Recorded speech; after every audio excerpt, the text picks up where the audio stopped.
Mashariki Jane Waringe ameongoza msako wa pombe na vileo haramu eneo la Mbuinjeru, Runyenjes katika kaunti ya Embu.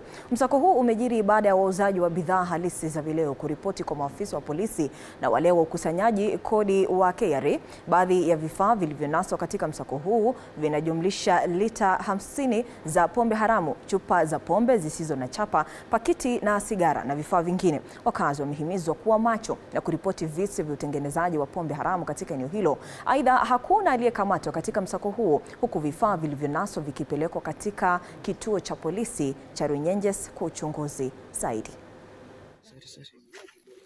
Kuna kiwanda haramu cha kutengeneza pombe ya counterfeit. Manake tumepuli 20 ya Kingston vodka. Tumepata chupa 16 ya Smart vodka. Pia tumepata pombe ingine ambayo imechanganywa tu kwa drum 250 liters ambayo haiko label, kwa hivyo hatujui ni gani. Tutadhibitisha wakati itakapopimwa. Na tukapata crates empties 17 ya Kingston na zingine zimewekwa kwa gunia.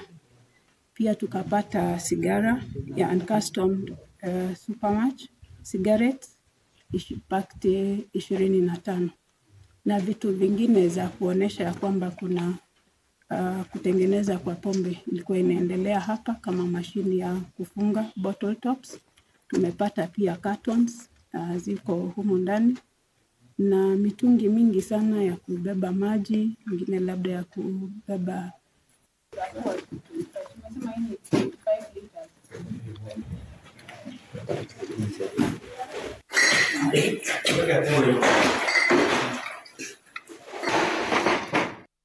na kwingineko, mtazamaji, wakazi wa wadi ya Kalaba